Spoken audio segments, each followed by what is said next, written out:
శ్రీ దుర్గా మల్లేశ్వర స్వామివార్ల దేవస్థానం ఇంద్రకీలాద్రిపై భక్తుల రద్దీ కొనసాగుతోంది. వేసవి సెలవుల నేపథ్యంలో ఉభయ తెలుగు రాష్ట్రాల నుంచి పెద్ద ఎత్తున భక్తులు, యాత్రికులు ఇంద్రకీలాద్రికి తరలివచ్చి ఆది దంపతులను దర్శించుకుంటున్నారు. రద్దీ నేపథ్యంలో భక్తులకు ఎటువంటి ఇబ్బంది కలుగకుండా ఆలయ అధికారులు ఏర్పాట్లు చేశారు. వేసవి సెలవుల నేపథ్యంలో ఇంద్రకీలాద్రిపై భక్తుల రద్దీ పెరిగింది. ఉభయ తెలుగు రాష్ట్రాల నుంచి పెద్ద ఎత్తున భక్తులు ఇంద్రకీలాద్రికి తరలివచ్చి శ్రీ దుర్గా మల్లేశ్వర స్వామివార్లను దర్శించుకుని మొక్కులు చెల్లించుకున్నారు. అన్ని క్యూ లైన్లు భక్తులతో కిటకిటలాడాయి. తెల్లవారుజామున 6 గంటలకు ప్రారంభమైన భక్తుల రద్దీ మధ్యాహ్నం 3 గంటల వరకు ఏకరీతిన కొనసాగింది. ఇతర ప్రాంతాల నుంచి విచ్చేసిన భక్తులు పవిత్ర కృష్ణానదిలో పుణ్యస్నానాలు ఆచరించి తలనీలాలను సమర్పించారు. ఘాట్ రోడ్లో చెప్పుల స్టాండ్ వరకు, మహామండపంలో 5వ అంతస్తు వరకు క్యూ లైన్లు బారులు తీరాయి. ప్రింటింగ్ అండ్ స్టేషనరీ డీజీగా సీనియర్ ఐపీఎస్ అధికారి ఏబి వెంకటేశ్వరరావు విజయవాడలో బాధ్యతలు స్వీకరించారు. బాధ్యతలు స్వీకరించిన రోజే విరమణ చేయాల్సిన పరిస్థితి వచ్చిందని అన్నారు. ప్రభుత్వ ఉద్యోగిగా వివాదాస్పద అంశాలు మాట్లాడలేనని, ప్రస్తుతానికి ఇంతవరకే మాట్లాడగలుగుతానని అన్నారు. ఇన్నాళ్లు తోడుగా ఉండి ధైర్యం చెప్పిన శ్రేయోభిలాషులకు రుణపడి ఉంటానని ఏబీవీ తెలిపారు. సీనియర్ ఐపీఎస్ అధికారి ఏబి వెంకటేశ్వరరావు తనకు ప్రభుత్వం కేటాయించిన ప్రింటింగ్ అండ్ స్టేషనరీ డీజీగా నేడు బాధ్యతలు స్వీకరించారు. అలాగే ఈరోజు సాయంత్రం ఆయన పదవీ విరమణ చేయనున్నారు. ఈ సందర్భంగా వెంకటేశ్వరరావు మీడియాతో మాట్లాడుతూ 2 సంవత్సరాల తర్వాత ఇదే ఆఫీసులో ఛార్జ్ తీసుకుంటున్నానని, తనకు అభినందనలు తెలిపేందుకు వచ్చిన వారికి కృతజ్ఞతలు చెప్పారు. ఈరోజు నా పదవీ విరమణ రోజు. ఈ రోజే పోస్టింగ్ ఆర్డర్ తీసుకున్నా. సాయంత్రం పదవీ విరమణ చేసే అవకాశం నాకు మాత్రమే వచ్చిందన్నారు. కారణాలు ఏమైనా ఆల్ ఈజ్ వెల్ అని భావిస్తున్నానని అన్నారు. ఇప్పుడు ప్రభుత్వ ఉద్యోగంలో ఉన్నానని ఎటువంటి వ్యాఖ్యలు చేయటం సరికాదన్నారు. పోస్టింగ్ ఆర్డర్లు వచ్చాయని విధుల్లో చేరానని తెలిపారు. ఇంతకాలం తనకు అండగా ఉండి ధైర్యం చెప్పిన మిత్రులు, శ్రేయోభిలాషులకు రుణపడి ఉంటానన్నారు. తన కుటుంబ సభ్యులు, స్నేహితులకు ధన్యవాదాలు తెలిపారు. యూనిఫామ్తో రిటైర్ కావటం తన కల నెరవేరినట్లుగా భావిస్తున్నానని ఏబి వెంకటేశ్వరరావు వ్యాఖ్యానించారు. దాదాపు 2 సంవత్సరాల తర్వాత ఇదే ఆఫీసులో మళ్ళా పోస్టింగ్ వచ్చి ఛార్జ్ తీసుకుంటున్నటువంటి తరుణంలో మీడియా మిత్రులు అందరూ వచ్చినందుకు మీ అందరికీ కృతజ్ఞతలు. అలాగే ఇక్కడికి వచ్చి నాకు అభినందనలు తెలియజేయడానికి వచ్చిన పురజనులు, స్నేహితులు, శ్రేయోభిలాషులు అందరికీ నా కృతజ్ఞత తెలియజేస్తాను. ఈ రోజు నా పదవి విరమణ రోజు కూడా అదే రోజున పోస్టింగ్ ఆర్డర్స్ తీసుకుని ఉదయం పదవి స్వీకరణ చేసి మధ్యాహ్నం పదవి విరమణ చేసేటటువంటి పరిస్థితి కలిగింది. దీనికి కారణాలు ఏమైనప్పటికీ కూడా all is well that ends well. Thank you very much. దేశంలో ఇతర రాజకీయ పార్టీల కంటే భారతీయ జనతా పార్టీ భిన్నమైందని AP BJP chief Daggubati Purandeswari అన్నారు. ఇతర పార్టీలు అధికారాన్ని చెలాయించడం కోసం పనిచేస్తాయి. భారతీయ జనతా పార్టీ అంకిత భావంతో ప్రజలకు సేవ చేసేందుకు ఏర్పాటైందని స్పష్టం చేశారు. నగరంలోని సీతారాంపురం భారతీయ జనతా పార్టీ రాష్ట్ర కార్యాలయంలో AP BJP chief Daggubati Purandeswari సమక్షంలో సుమారు 100 మంది పార్టీలోకి చేరారు. వీరందరికీ పురంధేశ్వరి కాషాయ కండువా కప్పి పార్టీలోకి స్వాగతం పలికారు. దేశంలో ఇతర రాజకీయ పార్టీల కంటే భారతీయ జనతా పార్టీ భిన్నమైందని AP BJP chief Daggubati Purandeswari అన్నారు. ఇతర పార్టీలు అధికారాన్ని చెలాయించడం కోసం పనిచేస్తాయి. భారతీయ జనతా పార్టీ అంకిత భావంతో ప్రజలకు సేవ చేసేందుకు ఏర్పాటైందని స్పష్టం చేశారు. ప్రతి కార్యకర్త అంకిత భావంతో పార్టీకి సేవ చేయడం, దేశాన్ని తల్లిగా భావించే వాళ్ళకి పార్టీలో సముచిత స్థానం కల్పిస్తారని స్పష్టం చేశారు. మిగతా రాజకీయ పార్టీల్లో కుటుంబ సభ్యులే ఎక్కువగా అధికారాన్ని చెలాయిస్తాయని విమర్శించారు. నరేంద్ర మోదీ నాయకత్వంలో ముస్లిం మహిళలు బాగుండాలని, త్రిపుల్ తలాక్ రద్దు, 5 దశాబ్దాల కలయిన అయోధ్య రామమందిరం నిర్మాణం, పాకిస్తాన్ భాగంలో సర్జికల్ స్ట్రైక్ ఇంకా ఎన్నో విప్లవాత్మక కార్యక్రమాలు అమలు చేశారని పురంధేశ్వరి స్పష్టం చేశారు. రావాలంటే అంతకు ముందు ఉన్నటువంటి వాళ్ళు ఒకంత ఆలోచిస్తారు. కొత్త వాళ్ళు వస్తారు. ఒకవేళ వారిలో సామర్థ్యం ఉన్నటువంటి వారు ఉండొచ్చు. అప్పుడు నా పదవికి ఎసరేమో అనేటువంటి భావన చాలా మందిలో ఉండకపోదు.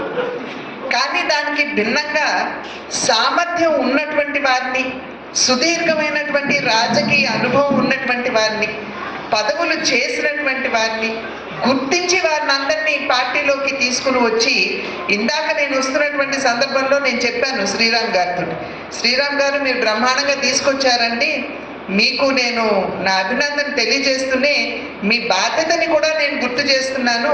వచ్చిన వారందరికీ కూడా సముచితమైనటువంటి గౌరవాన్ని ఇవ్వాల్సినటువంటి బాధ్యత ఇప్పుడు మీ మీద ఉన్నది అని వారికి తెలియజేసినప్పుడు లేదమ్మా ఖచ్చితంగా నేను ఆ దిశగా దృష్టి కేంద్రీకరిస్తూ అందరికీ ఏ విధంగా న్యాయం చేయగలను అనేటువంటి అంశం మీద ఖచ్చితంగా నేను దృష్టి సారిస్తానని చెప్పి శ్రీరాములు గారు చెప్పడం జరిగింది. వారి యొక్క చతురత మీద నాకు ఏమాత్రం కూడా అపనమ్మకం లేదు. ఖచ్చితంగా వారు అందరికీ కూడా న్యాయం చేసే దిశగానే అడుగులు వేస్తారు అని చెప్పి నేను గట్టిగా విశ్వసిస్తున్నటువంటి విషయం. పార్టీ కేంద్ర కార్యాలయంలో చీఫ్ ఎలక్షన్ ఏజెంట్లకు పార్టీ సీనియర్ నేతలు యనమల రామకృష్ణుడు, దేవినేని ఉమా, అశోక్ బాబు, పల్లె రఘునాథ్ రెడ్డి తదితరులు టీడీపీ ఏజెంట్లకు శిక్షణ ఇచ్చారు. ఎలక్షన్ ఏజెంట్లకు సీనియర్ నేతలు పలు సూచనలు, సలహాలు చేశారు. కౌంటింగ్ ప్రక్రియకు సంబంధించిన పవర్ పాయింట్ ప్రజెంటేషన్ ద్వారా నేతలు వివరించారు. మే 13న పోలింగ్ ముగియటంతో జూన్ 4న ఓట్ల కౌంటింగ్ జరుగుతున్న విషయం తెలిసిందే. దీంతో అన్ని పార్టీలు వివిధ జాగ్రత్తలు తీసుకుంటున్నాయి. సజ్జల అనుచిత వ్యాఖ్యలపై టీడీపీ అధిష్టానం అప్రమత్తమైంది. దీంతో పార్టీ చీఫ్ ఎలక్షన్ ఏజెంట్లకు తెలుగుదేశం ఆధ్వర్యంలో శిక్షణ ఇచ్చారు. వైఎస్ఆర్సీపీ కుట్రలను ఎప్పటికప్పుడు సమర్థవంతంగా తిప్పికొట్టాలని తెలిపారు. పార్టీ చీఫ్ ఎలక్షన్ ఏజెంట్లకు తెలుగుదేశం ఆధ్వర్యంలో శిక్షణ ఇచ్చారు. పార్టీ కేంద్ర కార్యాలయంలో చీఫ్ ఎలక్షన్ ఏజెంట్లకు పార్టీ సీనియర్ నేతలు యనమల రామకృష్ణుడు, దేవినేని ఉమా, అశోక్ బాబు, పల్లె రఘునాథ్ రెడ్డి తదితరులు టీడీపీ ఏజెంట్లకు ట్రైనింగ్ ఇచ్చారు. కౌంటింగ్ రోజు ఏ విధంగా వ్యవహరించాలని, కౌంటింగ్ ప్రక్రియ ఎలా ఉంటుంది అనే వివిధ అంశాలపై పూర్తి స్థాయిలో శిక్షణ ఇచ్చారు. ఎలక్షన్ ఏజెంట్లకు సీనియర్ నేతలు పలు సూచనలు, సలహాలు చేశారు.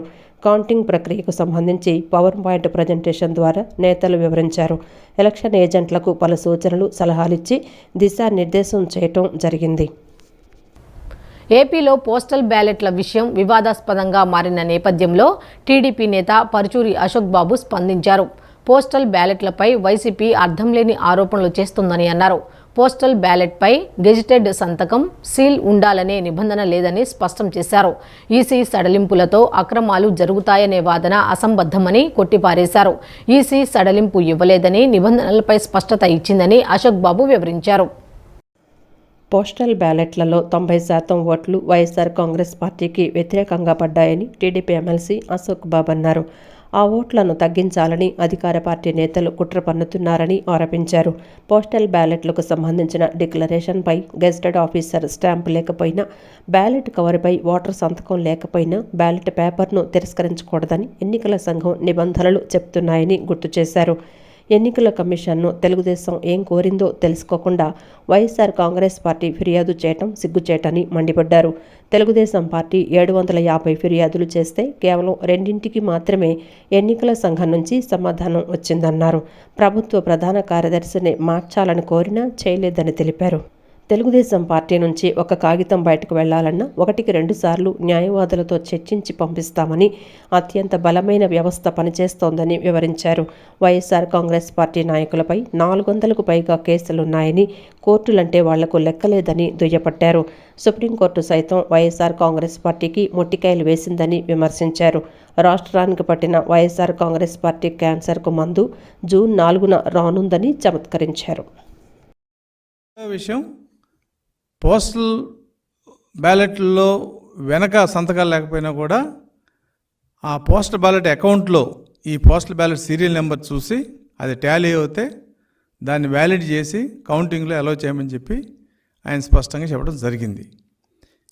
దాన్ని వైసీపీ వాళ్ళు ఏదో నష్టం జరిగిపోయింది, సీఈఓ ఆంధ్రప్రదేశ్ ఒక విచిత్రమైన సర్క్యులర్ ఇచ్చాడు, దేశమంతా ఒక రకంగా పోతుంటే ఈయన ఒక రకంగా పోతానని చెప్పి నానా యాగి చేసి ఆయన కలవడం, వాళ్ళ బ్లూ మీడియాలో వాళ్ళ ఇష్టం వచ్చిన ప్రచారం చేసుకోవడం జరిగింది. అయితే సీఈఓ గారు చాలా స్పష్టంగా చెప్పాడు, నేను నా సొంత నిర్ణయాలు ఏం లేవు, ఇది కేంద్ర ఎన్నికల కమిషనర్ ఇచ్చిన దాన్ని నేను మళ్ళీ తిరిగి అందరికీ చెప్పడం జరిగిందని చెప్పిన మీదట వాళ్ళు హైకోర్టులో వేశారు కేసు. హైకోర్టులో వేసినప్పుడు ఈ కేసు వేసిన వెంటనే సీఈఓ ఆంధ్రప్రదేశ్ కేంద్ర ఎన్నికల కమిషనర్ గారికి లెటర్ రాసి నేను ఇచ్చిన క్లారిఫికేషన్ మీద మీ అభిప్రాయం తెలపండి అని చెప్పి ఆయన రాయడం జరిగింది. నిన్న మాచవరం దాసాంజనేయ స్వామి వారి దేవస్థానం నందు హనుమాన్ జయంతి ఉత్సవాలు అంగరంగ వైభవంగా కొనసాగుతున్నాయి. దీనిలో భాగంగా హనుమాన్ జయంతి రోజైన రేపు విశేష నాగవల్లి దళ అర్చనలతో స్వామికి పూజాధికాలు జరగనున్నాయి. 5 రోజుల పాటు జరిగే ఈ ఉత్సవాలలో భక్తులు విశేష సంఖ్యలో పాల్గొని దాసాంజనేయ స్వామి వారి కృపకు పాత్రులు కావాలని ప్రధాన అర్చకులు గోవర్ధన్ వెంకటాచారి కోరారు. హనుమత్ జయంతి వేడుకలకు మాచవరం శ్రీ దాసాంజనేయ స్వామివారి ఆలయం ముస్తాబైంది. ఈ సందర్భంగా ఆలయాన్ని సుందరంగా తీర్చిదిద్దారు. 5 రోజుల పాటు జరగనున్న హనుమాన్ జయంతి ఉత్సవాలు నిన్న ఉదయం ప్రారంభమయ్యాయి. ఉదయం విశ్వక్షేణ పూజ, అంకురార్పణ, పుణ్యాహవచనం, దీక్షావస్త్ర సమర్పణ, రక్షాబంధనం, స్వామివారి ఉత్సవమూర్తికి విశేష పూజా కార్యక్రమాలు నిర్వహించారు. ఈ సందర్భంగా ప్రధాన అర్చకులు గోవర్ధన్ వెంకటాచారి మాట్లాడుతూ, ఉత్సవాల సందర్భంగా రేపు ఉదయం 5 గంటల నుండి విశేష నాగవల్లి దళార్చనలు, అభిషేకాలు, సాధారణ అర్చనలు శాస్త్రోక్తంగా నిర్వహించడం జరుగుతుందని తెలియజేశారు. ఆలయ కార్యనిర్వహణాధికారి నాగినేని భవానీ ఆధ్వర్యంలో ఈ పూజా కార్యక్రమాలు జరుగుతాయని వెల్లడించారు. రేపు సాయంత్రం 6:30 గంటల నుండి సింధూరార్చన వైభవంగా జరుగుతుందని చెప్పారు. చివరి రోజైన సోమవారం ఉదయం 11 గంటలకు అన్నప్రసాద వితరణ జరుగుతుందని, సాయంత్రం 6:30 గంటలకు స్వామివారి ఊరేగింపు, సన్నాయి మేళతాళాల నడుమ ఒంటె వాహనంపై గ్రామోత్సవం అంగరంగ వైభవంగా జరుగుతుందని తెలిపారు. ఈ కార్యక్రమాల్లో భక్తులు విశేష సంఖ్యలో పాల్గొని స్వామివారి కృపకు పాత్రులు కావాలని వారు ఆహ్వానించారు. వారి దాసాంజనేయ స్వామివారి దేవస్థానంలో హనుమత్ జయంతి మహోత్సవాలు ప్రారంభమని గురువారం సాయంత్రం 6 గంటలకు విశ్వక్షేణ పూజ, అంకురార్పణ, పుణ్యాహవాచన, దీక్షావస్త్రదాన సమర్పణ, రక్షాబంధన, స్వామివారి ఉత్తమూర్తికి విశేష పూజ, మంజుసూక్త పాన, తీర్థప్రసాద వినియోగము. రెండవ రోజు శుక్రవారము ఉదయం సాయంత్రం నిత్యారాధన, పంచామృత సమర్పణము, నాగవల్లి దార్చన, తీర్థప్రసాద యోగము. మూడో రోజు శనివారము దాసాంజనేయ స్వామివారి దేవస్థానం హనుమత్ జయంతి స్వామివారి పుట్టినరోజు ప్రారంభం. ఉదయమే స్వామివారికి పంచామృత సమర్పణము, ఆకు పూజ, నాగవల్లి దళార్చన, విశేషమైన జనంతో కిక్కిన శనివారం స్థిరవాసనం. స్వామివారి పుట్టినరోజు కనుక విశేషంగా భక్తులు వస్తారు. శనివారం అదే హనుమత్ జయంతి. అదే ఆదివారం 4వ రోజున ఆదివారం స్వామివారికి విశేషార్చన, సింధూరార్చన, తీర్థప్రసాదం. 10వ తారీఖు సోమవారం 11 గంటల నుండి అన్నప్రసాద వితరణ. స్వామివారి దేవస్థానం నందు విశేషంగా జనం వచ్చి స్వామివారి కొరకు పాత్రలవుదుగాక. విజయవాడ ఎంజీ రోడ్డు పున్నమ తోటలో కొలువైన శ్రీ ప్రసన్నాంజనేయ స్వామి దేవస్థానంలో రేపు హనుమాన్ జయంతి అత్యంత వైభవోపేతంగా నిర్వహించేందుకు అన్ని ఏర్పాట్లు చేసినట్లు అర్చకులు విజయసారథి తెలిపారు. వైశాఖ మాసం కృష్ణపక్షం దశమి తేదీ నాడు హనుమాన్ జయంతి పురస్కరించుకుని ఉదయం 4:30 స్వామివారికి సుప్రభాత సేవతో జన్మదిన వేడుకలను ప్రారంభమవుతాయని సారథి తెలిపారు. ఉదయం 5 గంటలకు పంచామృతాలు, వివిధ రకాల పండ్లు, రసాలు, సుగంధ ద్రవ్యాలతో అభిషేకం నిర్వహిస్తారని చెప్పారు.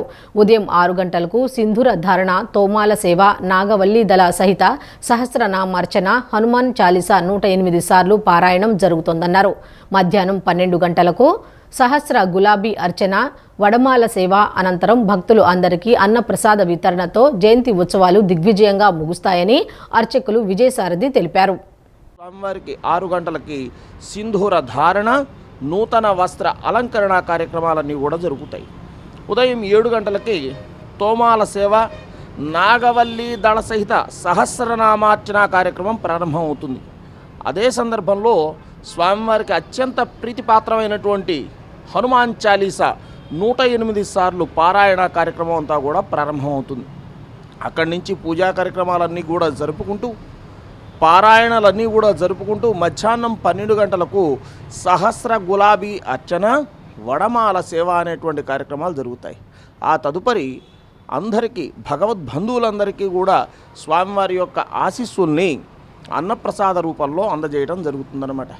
ఈ కార్యక్రమాలన్నీ కూడా స్వామివారి యొక్క భక్తుల యొక్క సహాయ సహకారాలతో కార్యక్రమాలు నిర్వహిస్తూ ఉన్నాం. స్వామివారి యొక్క శుభాశీస్సుల్ని హనుమత్ జయంతి రోజున భగవద్బంధువులందరూ కూడా పొందాలని చెప్పేసి కాంక్షిస్తూ జై శ్రీరామ్. సూపర్ స్టార్ కృష్ణ భౌతికంగా మన మధ్య లేకపోయినా తన నటన ద్వారా యావత్ తెలుగు ప్రజల గుండెల్లో స్థిరస్థాయిగా నిలిచిపోతారని All India Super star Krishna Mahesh Babu అభిమాన సంఘం రాష్ట్ర అధ్యక్షులు కె సుధాస్వామి తెలిపారు. ఘట్టంనేని ఆదిశేషగిరిరావు ఆధ్వర్యంలో అభిమాన సంఘం తరపున నగరంలోని లెనిన్ సెంటర్ పార్క్ వద్ద కృష్ణ కాంస్య విగ్రహాన్ని ఏర్పాటు చేస్తున్నామని, అతి త్వరలోనే ఈ విగ్రహాన్ని ఆవిష్కరించి అభిమానులకు అంకితం చేస్తామని స్పష్టం చేశారు. నగరంలోని లెనిన్ సెంటర్ వద్ద All India Super star Krishna Mahesh Babu అభిమాన సంఘం రాష్ట్ర అధ్యక్షులు కె సుధాస్వామి ఆధ్వర్యంలో సూపర్ స్టార్ కృష్ణ 81వ జయంతి ఉత్సవాలను ఘనంగా నిర్వహించారు. All India Krishna fans association అధ్యక్షులు సుధాస్వామి కేక్ కట్ చేసి అభిమానులకు తినిపించారు. అనంతరం మహిళలకు చీరలు, పండ్లు, మజ్జిగ ప్యాకెట్లు పంపిణీ చేశారు. ఈ సందర్భంగా సుధాస్వామి మాట్లాడుతూ సూపర్ స్టార్ కృష్ణ లేకుండా ఆయన పుట్టినరోజు జరుపుకోవటం బాధగా ఉందన్నారు. భౌతికంగా ఆయన లేకపోయినా అభిమానుల గుండెల్లో బ్రతికే ఉన్నారని అన్నారు. సాంకేతిక విలువలతో కూడిన మొట్టమొదటి కౌబాయ్ చిత్రం మోసగాళ్లకు మోసగాడు చిత్రాన్ని నిర్మించారని అన్నారు. లెన్స్ కెమెరాలు లేని సమయంలో విదేశాల నుంచి అధునాతన కెమెరాలను తీసుకొచ్చి ఎడారి ప్రాంతంలో చిత్రీకరించి తెలుగు సినిమా కీర్తిని పాన్ ఇండియా లెవెల్లో తీసుకువెళ్లారని అన్నారు. ఘట్టమనేని ఆదిశేషగిరిరావు ఆధ్వర్యంలో అభిమాన సంఘం తరపున నగరంలోని లెనిన్ సెంటర్ పార్క్ వద్ద కృష్ణ కాంస్య విగ్రహాన్ని ఏర్పాటు చేస్తున్నామని, అతి త్వరలోనే ఈ విగ్రహాన్ని ఆవిష్కరించి అభిమానులకు అంకితం చేస్తామని స్పష్టం చేశారు. ఉన్న అభిమానులందరూ కూడా వారి పరిధిలో విజయవాడ మొత్తం అన్ని పేటల్లోనూ చక్కగా వారికి కేక్ కట్ చేసి కృష్ణ గారికి ప్రత్యేకంగా శుభాకాంక్షలు చేస్తూ ఉన్నారు. అన్ని సెంటర్లో కూడా ఈరోజు సూపర్ స్టార్ కృష్ణ గారి జన్మదినోత్సవ వేడుకలు ఘనంగా నిర్వహిస్తూ ఉన్నారు. అంతేకాకుండా సాయి వృద్ధాశ్రమంలో పేదలందరికీ ఈరోజు ఎవరైతే ఉన్నారో వృద్ధులు వాళ్ళందరికీ ఆహారం, భోజనాలను ఏర్పాటు చేయడం జరిగింది. ఇక్కడ వచ్చినటువంటి అభిమానులందరికీ కూడా మరొకసారి సూపర్ స్టార్ కృష్ణ గారి అభిమాన సంఘం తరపున ప్రత్యేక శుభాకాంక్షలు తెలియజేస్తూ సూపర్ స్టార్ కృష్ణ గారిని తలుచుకొని మనం అందరం ఒకసారి ఆయనకి జోహార్లు అర్పిద్దాం. పార్క్లో సూపర్ స్టార్ కృష్ణ గారి జన్మదిన వేడుకలు నిర్వహించడం జరిగింది. సుధాస్వామి గారి ఆధ్వర్యంలో మజ్జిగ, ఫ్రూట్స్, చీరలు ఈ పంపిణీ చేయడం జరిగింది. కృష్ణ గారి అభిమానులందరికీ బర్త్డే విషెస్ తెలియజేసుకుంటూ సెలవు తీసుకుంటాం. కళలకు పుట్టినిల్లు అయిన భారతదేశంలో చేతివృత్తిదారులకు శిల్పగురు అవార్డు రాష్ట్రపతి చేతుల మీదుగా అవార్డు అందజేయనున్నట్లు బీజేపీ చేతివృత్తిదారుల రాష్ట్ర కన్వీనర్ బంగారుబాబు తెలిపారు. చేతివృత్తిదారులతో పాటు నైపుణ్యం కలిగిన చేతివృత్తిదారులను తయారు చేసిన గురువులను ఘనంగా సత్కరించడం జరుగుతోందని తెలిపారు. శిల్పగురు అవార్డు కింద 3.5 లక్షల రూపాయలు, 20 గ్రాముల బంగారు తామర పత్రం, శాలువతో పాటు రాష్ట్రపతి సత్కరించనున్నారని తెలిపారు. కళా ఉత్పత్తులు ఏదైతే తయారు చేస్తారో వారందరినీ కూడా వాళ్ళను తయారు చేసిన గురువులను, పెద్దలను, గౌరవం గుర్తించి ఇస్తున్నటువంటి ఈ యొక్క అద్భుతమైన కార్యక్రమం మరి శిల్పగురు అవార్డు అనే కార్యక్రమం.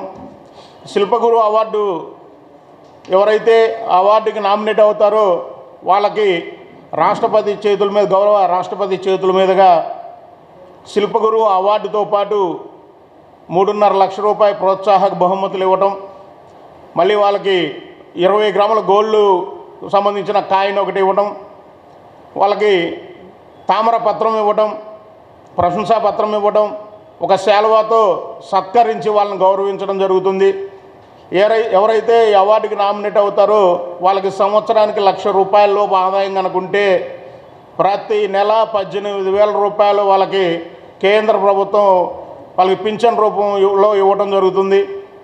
ఏదైతే ఈ కళాకారుడిగా నామినేటెడ్ అయ్యి శిల్పగురు అవార్డు తీసుకున్నారో వాళ్ళకి హ్యాండీక్రాఫ్ట్ డెవలప్మెంట్ కమిషన్ వారు ఎక్కడైతే ఎగ్జిబిషన్ స్టాల్స్ ఏదైతే పెడుతున్నారో వాటిలో వీళ్ళకి ప్రత్యేకమైనటువంటి ఆహ్వానితులుగా పిలిచి వాళ్ళ యొక్క సలహాలు, సూచనలు తీసుకోవడం. శ్రామిక వర్గ దృక్పథంతో కార్మిక వర్గం తమ హక్కుల కోసం పోరాడాలని ఏపీ హైకోర్టు న్యాయవాది అంకాళ్ల పృథ్వీరాజ్ పిలుపునిచ్చారు. కామ్రేడ్ ఎల్వి కుటుంబరావు కార్మికుల హక్కుల కోసం రాజీలేని పోరాటం నిర్వహిస్తూ ఆటో కార్మికుల హృదయాల్లో ఆపద్బాంధవునిగా నిలిచాడని కొనియాడారు. శ్రామిక వర్గ దృక్పథంతో కార్మిక వర్గం తమ హక్కుల కోసం పోరాడాలని ఏపీ హైకోర్టు న్యాయవాది అంకాళ్ల పృథ్వీరాజ్ అన్నారు. గాంధీనగర్ ప్రెస్ క్లబ్లో ఎల్వి కుటుంబరావు 2వ వర్ధంతి సందర్భంగా ఆయన మాట్లాడుతూ కామ్రేడ్ ఎల్వి కుటుంబరావు కార్మికుల హక్కుల కోసం రాజీ లేని పోరాటం నిర్వహిస్తూ ఆటో కార్మికుల హృదయాల్లో ఆపద్బాంధవుడిగా నిలిచాడని, ఆయన స్ఫూర్తితో కార్మికులు ఐక్యంగా పోరాడాలని అన్నారు. అనంతరం ఇప్టు రాష్ట్ర ఉపాధ్యక్షుడు ఎం రామకృష్ణ మాట్లాడుతూ కార్మికులు పోరాడి సాధించుకున్న 44 కార్మిక చట్టాలను నరేంద్ర మోడీ ప్రభుత్వం 4 లేబర్ కోడ్స్గా మార్చి కార్మికుల శ్రమని పెట్టుబడిదారులకు తాకట్టు పెట్టిందని ఎద్దేవా చేశారు. 44 కోట్ల మంది అసంఘటిత రంగ కార్మికుల జీవన విధానం అగమ్యగోచరంగా తయారైందని విమర్శించారు. సంవత్సరానికి 2 లక్షల ఉద్యోగాలు ఇస్తానన్న మోడీ ఉన్న ఉద్యోగాలను ఊడదీసి ప్రభుత్వ రంగ పరిశ్రమలను కారు చౌకగా కార్పొరేట్ కంపెనీలకు దారాదత్తం చేస్తూ అదానీ అంబానీల ఆస్తులు లక్షల కోట్లకు పెంచిందని విమర్శించారు. రాష్ట్రంలో వైఎస్ఆర్ ప్రభుత్వం భవన నిర్మాణ మరియు ఆటో రంగాల్లో పనిచేస్తున్న కార్మికుల లబ్ధి కొరకు చేసిన కృషి ఏమీ లేదని, నేటికి అనేక కష్టాలు అనుభవిస్తున్నారని అన్నారు. దేశంలో కేంద్రంలో కానీ రాష్ట్రంలో కానీ ఎన్నికలు వేడి దాదాపుగా ఎన్నికలు ముగిసినాయి. కానీ ఈ 77 సంవత్సరాల కాలంలో కార్మిక వర్గం పోరాడి సాధించుకున్నటువంటి హక్కుల్ని పూర్తిగా రద్దు చేస్తున్నటువంటి పరిస్థితి, అట్లాగే కనీస వేతన చట్టాన్ని అమలు చేయలేనటువంటి పరిస్థితి, అట్లాగే ఇక్కడ ఉన్నటువంటి కార్మికులు మోటార్ రంగంలో తిరుగుతున్నటువంటి కార్మికులు ఎవరైతే ఉన్నారో వాళ్ళకి కనీస సౌకర్యాలు కూడా రాష్ట్ర ప్రభుత్వం అందించినటువంటి పరిస్థితి. ఈ ఎన్నికల్లో కూడా అనేక రకాల హామీలు ఇచ్చారు. రాబోయే ప్రభుత్వం కూడా మోటార్ వర్కర్స్ రంగంలో పనిచేస్తున్నటువంటి కార్మికులకి ఒక సంక్షేమ బోర్డుని ఏర్పాటు చేయవలసినటువంటి అవసరం ఉంది. వాళ్ళకి కనీసమైనటువంటి పని భద్రతను కల్పించవలసినటువంటి అవసరం ఉంది. అసంఘటిత రంగంలో ఉన్నటువంటి కార్మికులకి కనీస చట్టాలను అమలు చేయవలసినటువంటి అవసరం ఉందని చెప్పేసి భారత కార్మిక సంఘాల సమైక్య అభిప్రాయపడుతుంది. ప్రభుత్వాలను డిమాండ్ చేస్తాము. ఈ వార్తలు ఇంతటితో సమాప్తం. నమస్కారం.